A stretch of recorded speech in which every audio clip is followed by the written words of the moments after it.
I had the pleasure, or perhaps the challenge, of speaking with a self-proclaimed critical thinker recently. He's a deeply reflective individual who prefers to remain anonymous. "It's not about me," he said with a tone of humility. "It's about the knowledge, the conversation, the questions we ask to get closer to the truth." This wasn't your typical skeptic or contrarian, mind you. He made it clear right from the start. "I'm not an atheist. I have my own connection with God, but I believe truth has to withstand criticism. If it doesn't hold up under scrutiny, then it's probably a story, not the truth." The conversation quickly turned to his favorite subject, examining biblical narratives critically. "I'm not here to disprove anyone's faith," he explained. "Faith is personal, but when we're talking about history or recorded events, we have to ask hard questions. Who's recording this? Why are they telling it this way? And does it match what we know about reality?" One of his first points was about the nature of storytelling in the Bible. He brought up a few well-known examples. Baby Moses in the basket. "Think about that story," he said.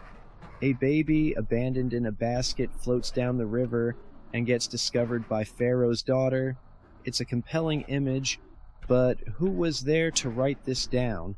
Who's the eyewitness? The baby? The river? Or is this a tale crafted later to give meaning to Moses' origin story? Jacob and Esau's meal." Here's another one. Jacob tricks Esau out of his birthright over a meal. Now, unless they had a scribe sitting at the table, jotting down dialogue like a courtroom stenographer, how do we know the details of what was said? It has all the hallmarks of oral tradition. A story passed down for a purpose, not necessarily an eyewitness account. Then came one of his favorite critiques, the story of Noah and the flood. "It's a classic," he said with a smirk. "God decides to reset the world, and Noah's family gets the job of repopulating the earth. But here's the problem.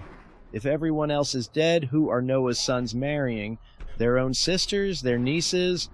And if that's the case, why isn't that moral complication addressed in the text?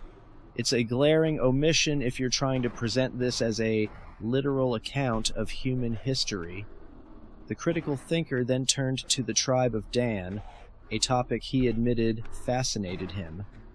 The Bible paints them as one of the 12 tribes of Israel, with a rich history and heroic exploits. But when you dig into the archaeology and historical records, there's just nothing.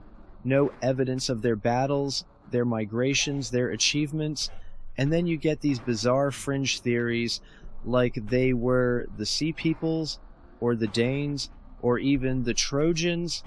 These ideas pop up because there's so little evidence to work with that people start filling in the blanks with their imagination. Another thing people don't like to talk about is the Bible's depiction of slavery, he said, leaning in. "It's there, plain as day. The Israelites were slaves in Egypt, and then they turn around and have rules about owning slaves in themselves. Where's the archaeological evidence for this massive group of people wandering the desert for 40 years? And what about the battles they supposedly fought? When they arrived in Canaan, we have records from surrounding civilizations about other battles, but not these. Why? If you're going to claim divine intervention and historicity, you'd think there'd be some trace." Throughout the conversation, the critical thinker emphasized one point above all others: the need for critical thinking. "It's not about tearing things down for the sake of it," he said. "It's about finding what's real. The truth doesn't fear questions. It doesn't crumble under scrutiny. Stories and myths, they fall apart when you poke at them. And that's okay.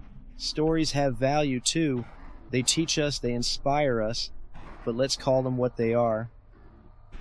As we wrapped up, he left me with a challenge. Next time you read a story, any story, ask yourself, who's telling this? What's their motive?